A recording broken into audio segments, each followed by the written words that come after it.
15 বছরের একটা বাচ্চা ছেলের সাথে এটা কি করলো কাইল জেমিসন?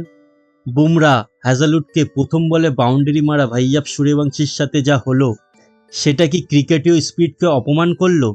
225 রান তুলেও হারতে হলো রাজস্থানকে। দিল্লির এই অবিশ্বাস্য জয়ের আড়ালে লুকিয়ে থাকা আসল বিতর্কটা ঠিক কি জানতে হলে ভিডিওটা শেষ পর্যন্ত দেখুন। মাঠের লড়াই সবার জন্য সমান, কিন্তু যা দেখলাম তা সত্যি অবাক করার মতো। ভাইয়াব যখন ক্রিজে আসে গ্যালারির সব দর্শকরা অপেক্ষায় ছিলেন মিচেল স্টার্কের সাথে তার লড়াই দেখার জন্য, কারণ এই ছেলেটি বুমরার মতো বলারকেও রেয়াত করেনি। কিন্তু স্টার্ক আসার আগেই ঘটল এক অপ্রত্যাশিত ঘটনা।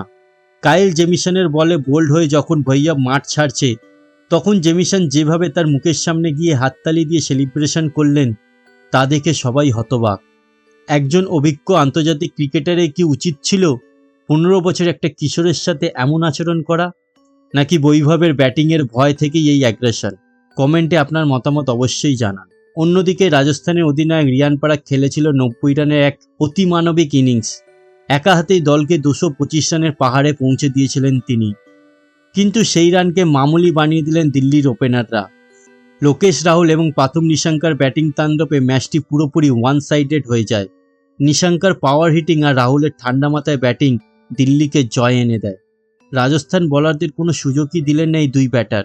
ম্যাচটি দিল্লি জিতে নিলেও আলোচনা কিন্তু থামছে না ভাইয়াব আর জেমিসনকে নিয়ে। ক্রিকেট কি শুধু লড়াই, নাকি এখানে বড় ছোটদের একটা ন্যূনতম সম্মান থাকা উচিত?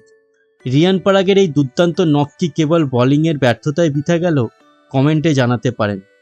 আপনারা যদি আইপিএলের এমন সব রোমাঞ্চক আপডেট সবার আগে পেতে চান, তবে আমাদের চ্যানেল স্পোর্টস বাংলা লাখকে সাবস্ক্রাইব করে পাশে থাকুন। দেখা হচ্ছে পরের ভিডিওতে।